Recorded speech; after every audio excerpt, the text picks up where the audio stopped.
Hello everyone, welcome to Global Phoenix APM classes, Advanced Performance and Management, your strategic and professional level paper for ACCA. Now, first of all, APM, Advanced Performance Management. Now, regarding this paper, first thing that I need to tell you is there is a misconception that this particular paper is a theoretical paper. That means there will be lots of questions relating to the methods, the techniques, or else the strategies, or else where you need to by heart step 1, step 2, step 3, and you need to reciprocate the same in your examination. That is one of the misconceptions, saying that APM paper is a pure theoretical paper and thereby you need to learn a lot, you need to by heart a lot. First misconception, it is a pure practical paper. I'm not saying that it is a numerical paper, but I'm telling you that it is a practical paper. Now, what do we mean by practical paper? APM paper in APM paper, what actually happens is that you take a company, you take a scenario in a company, and in that particular scenario, what is the best possible strategy that can be applied, or else what is the impact of implementing a strategy in that particular organization. For example, if I take the liberty here and just jump into the concept, one concept of APM, that is in the various strategies that can be implemented in an organization, we have a concept called as just in time, which some of you might have already a basic idea about that, or else some of you might even have a complete picture about what is just in time. See, now in advanced performance management paper, the questions won't be framed like what is just in time, what are the steps involved in implementing just in time in an organization, or what are the advantages and disadvantages of just in time. Such kind of straightforward questions are very rarely tested, and even if tested, they'll be tested for 5 to 10 marks. What is more important in advanced performance management paper is, given a scenario, given a company, in that particular company, would it be appropriate to implement just in time in that organization or not? Would it give us benefits if we implement just in time? If implemented, what will be the advantages and disadvantages? If that particular organization is trying to implement just in time in their company, what are the kinds of issues that they are going to face? What are the problems that they might face, and what are the possible solutions for that? So this is the broader concept that we are going to be tested in advanced performance management paper. Now, you have a basic understanding about what is expected and what is the requirement. Now let's understand about what is the concepts that are covered under your advanced performance management. Now, before I jump into the topic, first let me introduce the paper to you. Let's take an example. Like today you are pursuing ACCA. Somewhere in the past, one of your friends, one of your schoolmates, or one of your college mates, they are pursuing M.B.A. So you did ACCA and parallelly they did M.B.A. Now the thing is, for example, your M.B.A. friend, he or she cleared her M.B.A.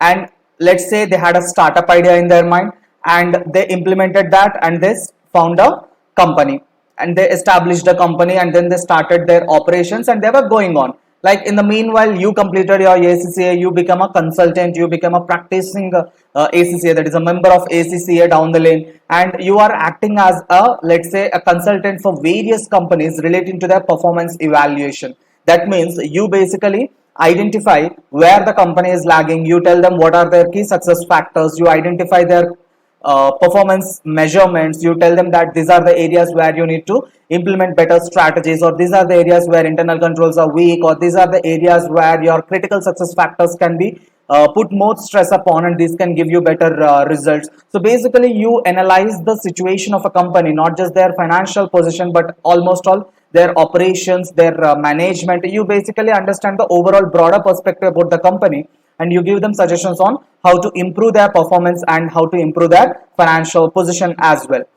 Now, two birds of the same flock. One became an M.B.A., found a company, started their own establishment, running their business.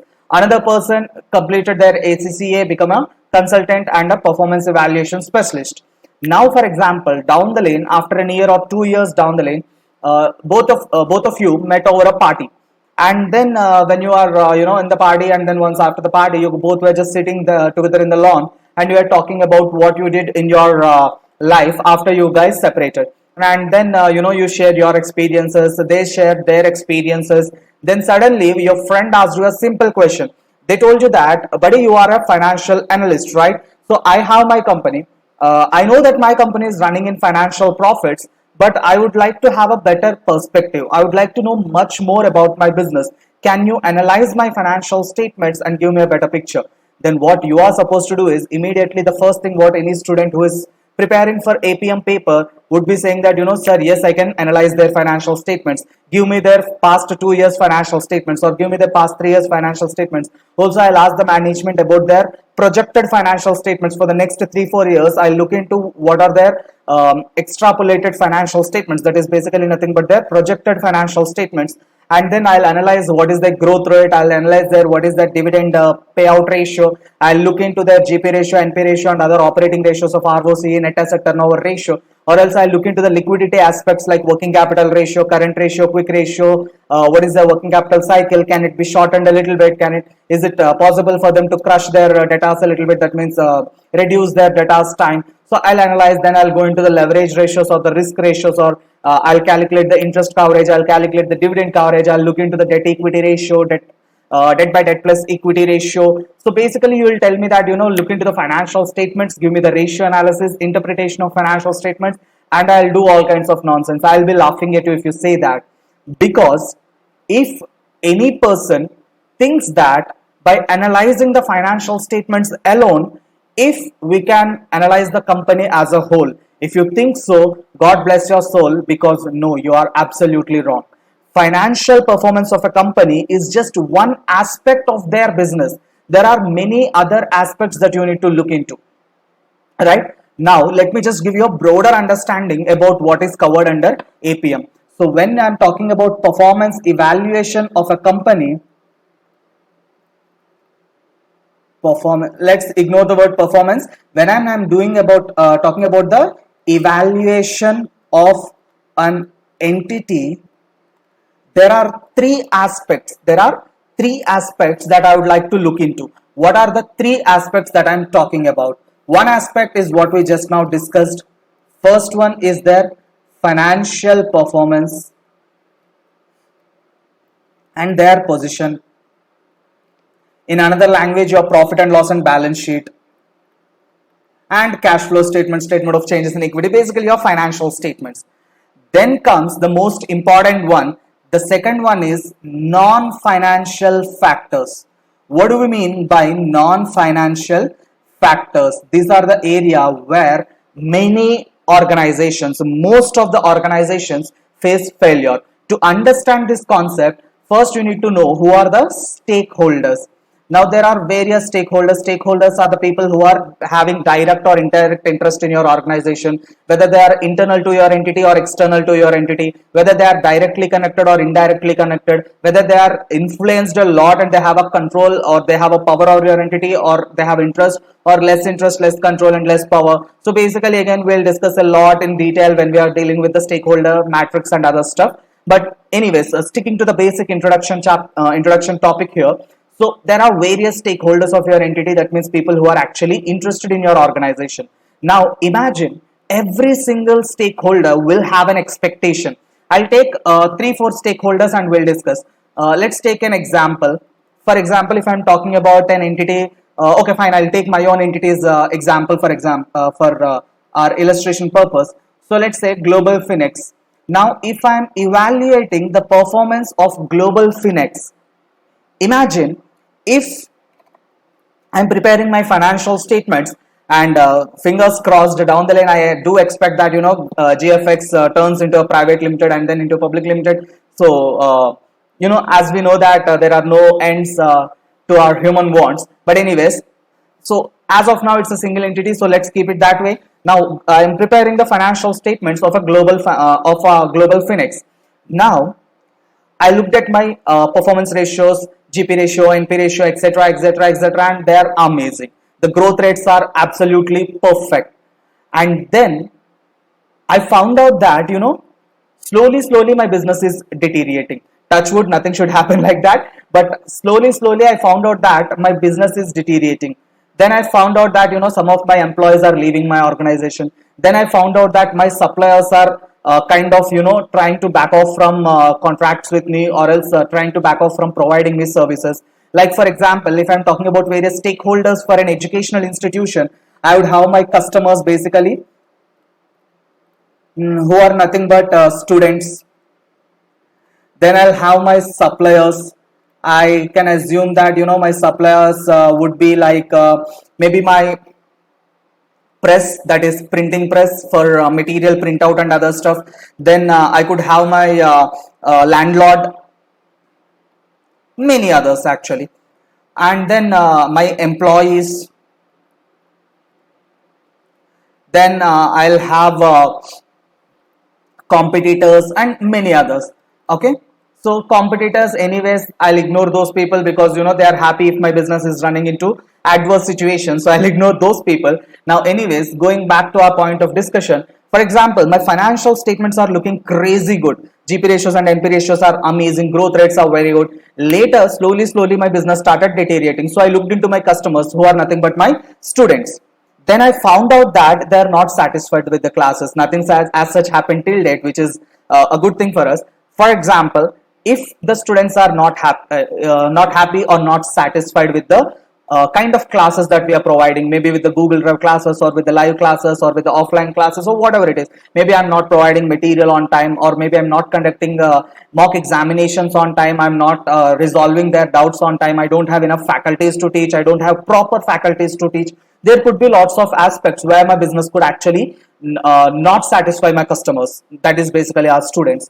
So if that actually happens, I cannot call myself as a successful business here, right? Similarly, if I'm talking about my suppliers, my material printing people, they are not printing the material on time, and they are calling me randomly, and then are saying that the payments are blocked, or else you are not having proper connections of business connections with us, or else they are saying that the time kind of delays in the payments and all. They are not happy with being my suppliers, or my landlord is not happy because I'm not paying my rents on time, or maybe whatever may be the reason, or else I'm spoiling the building, I'm partying in my building, or else I am watching movies in the building, that is basically a business premise. I'm turning that into a party house. So maybe whatever may be the reason, or I'm sticking posters, whatever it is. So my landlord is not happy with me. My employees are not happy. Maybe I'm not paying them salaries on time. I'm giving them too much work. I'm not recognizing the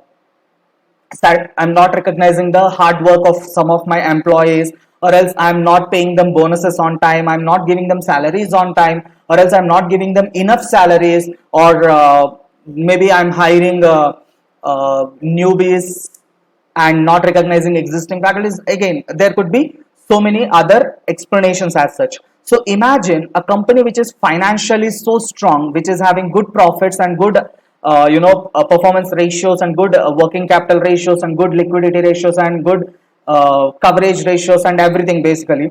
But coming to the non-financial factors, that is my stakeholder satisfaction is poor, is very bad, right? So I cannot call this particular entity to be a successful entity. Rather, if there is a company which is having a little bit of not up to the mark financial indicators, like GP ratio could be a little better, NP ratio could be much better, or else their operational performances are not up to the mark, their growth rates are not crazy, or they are kind of giving too much discounts to their customers, thereby their revenues are also falling down. Maybe I'm not happy with the financial performance, but their stakeholders are perfectly happy with that entity. Like employees are working there complete 100%, and their customers are fully satisfied with the entity. They are loyal towards that entity. They are giving repeated business. They are actually promoting your business to another customers, basically your potential customers. They are doing word of mouth for publicity for you. Your suppliers are so happy. They are like, okay, fine, even if you are in financial distress, we will be giving you better credit. We are okay with it because you are maintaining good relationships with us. Maybe your payments are getting a slight delay because of cash crunches and all. Fine, we do understand that. It's okay, it happens in the business. We'll give you more credit, we'll give you relaxation, we'll not charge interest on your late payments. So if there is a business like this which is having bad, maybe not bad, but not up to the mark financial indicators, but their non-financial indicators are amazing, their stakeholder satisfaction is crazy good, I would say that this company has better chances of becoming a successful company than a company with good financials but bad stakeholder review, right? So to understand whether an entity is actually successful or not, there are 3 points actually, out of which we covered two. One is financial and the other one is non-financial factors. Now moving on to the third point, this is far more important. I would actually give ranking like this: the first rank, this I'll give the second rank, and this I'll give you the third rank. Now here we have profitability ratios, liquidity ratios, and gearing ratios, which we also called as leverage ratios. So all these things will calculate in the financial. So what is that number one factor to determine whether my organization is a successful entity or a failure entity? Now that's even more important than non-financial factors. What is that? That is your motive behind starting your business. What is the purpose for which you created your entity or established your entity? What is the mission of your entity? Why did you start your business in the first place? Was starting your business, was the motive behind starting your business to earn profits? Is it to serve the society? Is it to provide better services to your customers? Is it to increase the standards of your industry? Or is it to make sure that your business will be in the top 5 businesses in the country? Or do you want to enter into Forbes top 100? So what is your mission? What is the purpose for which you started your entity?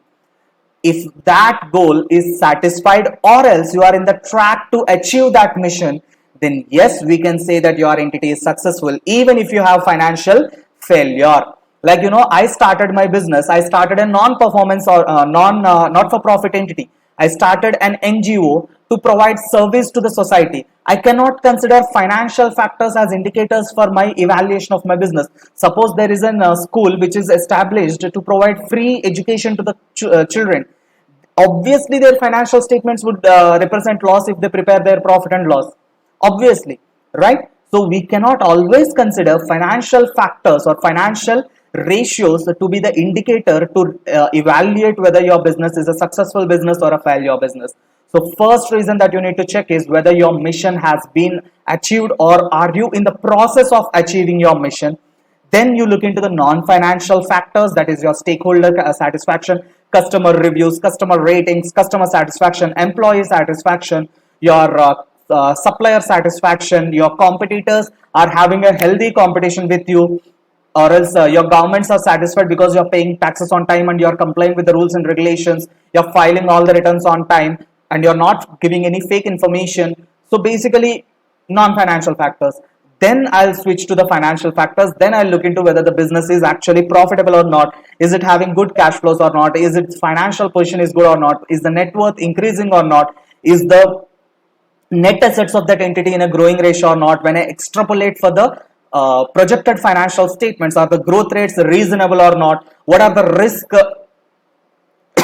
pardon me, what is the risk adjusted weighted average cost of capital of that company? What is the beta factor of that particular entity? So all these things I'll consider at the last. So first mission, then non-financial factors, then I'll switch to the financial factors to check whether a company is actually successful or not, to evaluate the performance of a entity.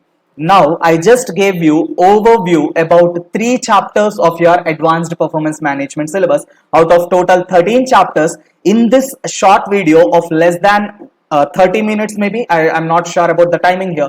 So in this short video we just covered an overview, not in-depth analysis, obviously that's not possible, but an overview of 3 chapters. Now I'm leaving this to you. Is APM really a difficult paper? My answer is no. If you have the skills to interpret a given scenario, to analyze a given scenario, apply your existing knowledge of your strategies or of your ratio analysis, or else you have your knowledge about your BCG matrix or SWOT analysis, or else just in time, TQM, BPR, whatever may be the Six Sigma strategies, whatever you have learned. This knowledge, if it is being shaking hands with the practical implication skills, knowledge plus the skill to implement your knowledge to a given scenario, if you can manage that, APM is one of the easiest papers.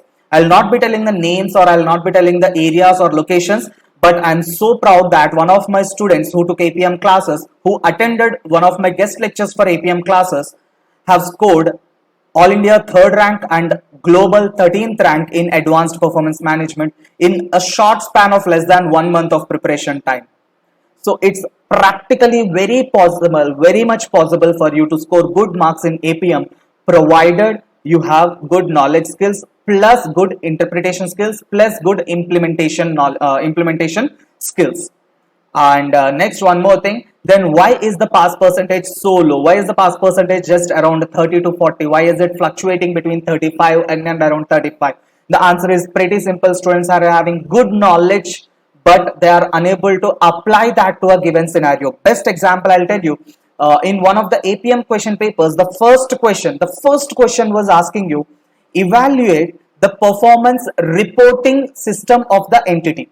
The first question was evaluate the performance reporting system of the entity, and more than 75% of the students who attended that paper evaluated the performance of the company. The question was asking to evaluate the performance reporting system, not the performance. But 75% of the students attempted ratio analysis, and they said that the profitability should increase, the GP should increase, or else the company should crunch their credit period given to their customers. They should maintain better cash flows. They gave all kinds of financial interpretation. The question was asking you to evaluate the reporting system, whether the report is properly prepared, or what are the contents that are expected in that report. Is it properly addressed and properly titled? Is it concise or is it too long? Is it matching with the requirement of the entity to which we are actually making that report for? Are we making a report for shareholder or to the directors? If it is for shareholders, what are the requirements? If it is for directors, what are the requirements? Are we creating our report? Are we preparing our report in an understandable manner? Are there pie charts, or are there graphs, or are there bar diagrams to easily understand the report that you are preparing? Or else is it giving you reasons and solutions for the existing problems? So this is what you are supposed to answer. But what the students answered is GP ratio, NP ratio, and the same nonsense ratios which you are calculating from F5, F7, F9, and whatever may be the paper that you want to call it. So please understand that the requirement of the question is completely different. It is a strategical level paper. It's not anymore a fundamental level paper. So if you are able to understand that particular difference, and if you are able to identify the requirement of the question, if you are able to catch the pulse of the examiner, this paper could be one of your scoring papers. I hope you got the knowledge about what is APM, you understood how to prepare for APM, or else you got a broader picture and a better understanding about this particular paper. I'm looking forward to see you in the rest of the classes. And even if you're not taking classes from me, don't hesitate to text me in case if you're having any doubts with any of the papers of ACCA apart from SBL, F1 and F4. Because I don't teach those papers, but financial reporting, financial management, audit and assurance, and performance management, advanced performance management, any of the papers, if you are having any concerns or any doubts, or you need any revision lectures, or you need any assistance, you need mock papers, whatever it is, please don't hesitate to ping me. I hope all of you are having my WhatsApp number. If you're not having WhatsApp number, you can find that in the description of this particular video for people who are watching it on YouTube. And for the regular students who are attending this live session, all the best for your upcoming classes of advanced performance management. I really hope that you guys will have fun and you guys will enjoy along with me. I know for sure that I will be enjoying these classes because APM is one of my favorite topics. I hope you guys also will feel the same. Good luck for your upcoming examinations, and all the best. Have fun. Bye bye.